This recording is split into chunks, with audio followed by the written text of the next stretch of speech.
bus card. I think that must have been on TV. Anyway, yeah, once again, good morning, still morning. Yeah, good morning, God's blessing, good day. I thought about a few things that I missed or neglected to share on the last testimony that I did, last video I did, the testimony of God saving me from death. Um, yeah, when me and Danny, we did our prayer conference last night, we prayed all the prayer requests that I've received, even a few ones that I had from before, things like that, were prayed upon. You know what I'm saying? When we wrapped up the prayer requests, I noticed that I had got one more request on Twitter and one or two more on my cell phone. So what I did was pray for them individuals individually by myself, and then I texted my brother Danny, who did the same. You know what I'm saying? So, we got y'all. If y'all believe what your request was made, then it will be granted by God. You know what I'm saying? So that was the part about the prayer request. Now, another thing I'm gonna share with y'all. This thing's still recording. Another thing I'm gonna share with y'all. When I show you, God been rocking with me, man. God knows what's in your heart. You know what I'm saying? Even when I was Mr. Big Dope Boy running through them quarter keys every 2 days, you know, this is not to glorify what I've done. You know what I'm saying? Like I said, I took care of a lot of people. It's not to glorify, boast it up, and big it up. Just being real with y'all. Took care of a lot of people. You know what I'm saying? A lot of homeless people I fed. You know, certain friends knew that they can call me. You can call me to pay your mortgage or, you know what I'm saying, throw your daughter's birthday party or something like that. And, you know, and I break bread, you know, just randomly with just whatever. You look like you needed it, you wanted it, whatever you asked me for it, then I give it to you. You know? And that's, like I said, that wasn't no bragging. That was just me just being real with y'all. But like I said, now, one time I'm sitting down at the table in my crib. Yeah, I had my own house, you know what I'm saying, duplex, me and B Mama. But anyway, sitting down at the crib, bagging up a quarter key, O's, half O's, balls, bagging up this white, and it hit me that this can't be right with God. I'm making my life better by helping other people make their life worse. This can't be right with God. You know, but it was a time when I sincerely believed this is what I got to do, this is what I have to do. I thought between this trapping and making this music was going to be my only ways out the hood, you know what I'm saying, out the hardships and all of that. I thought that was it. That was it for me. I thought I did not have a choice in the matters. You know, I sincerely believed that. But then ever since when that hit me at that table, busting them quarter keys, and conscience was on me like, man, this can't be right. This can't be right. God can't be cool with this. Because one time I looked at it like, yo, God bless me with a Peruvian connect, a Bahamian connect, a Jamaican connect, you know, Peruvian, Bahamian, Jamaican, you know what I'm saying? These boys all dropping QKs on me, all this work. I looked at it like blessings, you know. I sincerely thought it was just God's blessings, you know. But no, not so. God ain't going to bless you with no damn dope, you know what I'm saying, to sell. To help yourself get better by killing other people, helping other people get worse. So, you know, ever since that time at that table when it hit me that this can't be right, everything changed.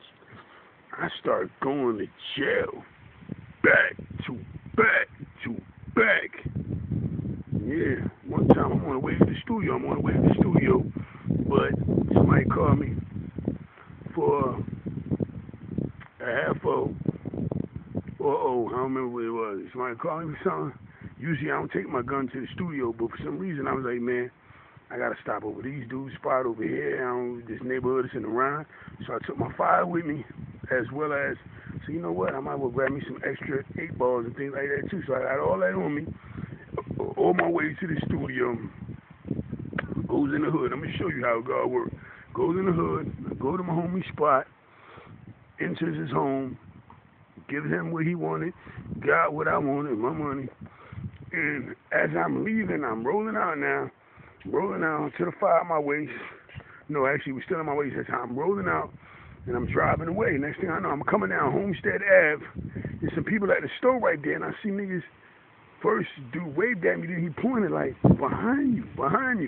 I'm like, what are you talking about? So I look up, I see the lights, police lights. I'm like, shit, they didn't even put it on. I mean, the lights was on, but it was on. I'm like, oh shit, what the hell? So I pull over to this gas station, Because my first thought was, let me pull into this gas station, throw the gun, and then just pull back out into the, and go out the other exit end in the street, and hopefully a car clipses me or something so that I could just put the burner on them, you know. Didn't happen like so. I pulled into the gas station. Something just made me stop. I stopped, pulled up at the pump like I came to get some gas. Next thing I know, the police say, oh, stop, get out of the car, whatever. And I'm like, all right. So then when he walks back, now I didn't notice that he had one of his partners like leaned up on my car, leaned up on the car looking in. All I did was pay attention to the one that walked off. So he walks off, I pulls the gun out my waist, drop it on the floor, kick it under my seat, and try to tuck the rest of the dope in my ass. Then I seen the reflection of the other car. I looked up like, oh my God, you know what I'm saying? He just looked at me like, oh, don't worry. And I'm looking at him like, did he see that? Did he see that? Did he see it? But he played it like he didn't. Oh, just relax, man, relax. My partner's coming, then we're going to let you go out of here. I fell for that trick. So me step out of the car. I stepped out of the car. As soon as I stepped out of the car, clink, clink, clink, clink, the other officer handcuffed me. His partner gave me a little signal, let him know, cuff that dude. Cuff me, they go under the seat, they find the fire, they find the gun, they find all that. You know, they find the gun, the dope, all that. Instead of going to the studio, I ended up going to jail. But let me show you how things work kind of crazy. I guess you say, call it a blessing, because if they had hit me before I made that transaction, it would have been Shit's Creek on that hit. But no, I made that transaction, got that money, so the gun was the biggest thing in there. The other little 8-ball and things were small. So I got slaps on the wrist for those. You know what I'm saying? That was added to my 31 felony conviction. But now, it was another time to show you how God bless you when you know your heart is good. One time I'm doing weekend jail. My lawyer persuaded the judge to allow me to go to jail on the weekends because my baby mama was pregnant at the time. You know, it was like, she's pregnant and she's not working, so, you know, can my client, you know, my client was big. I paid a $100,000 bond. 10% of that was $10,000. Then my other bond was, what, $50,000, you know what I'm saying? Cash, that too, you know what I'm saying? You know, different things like that.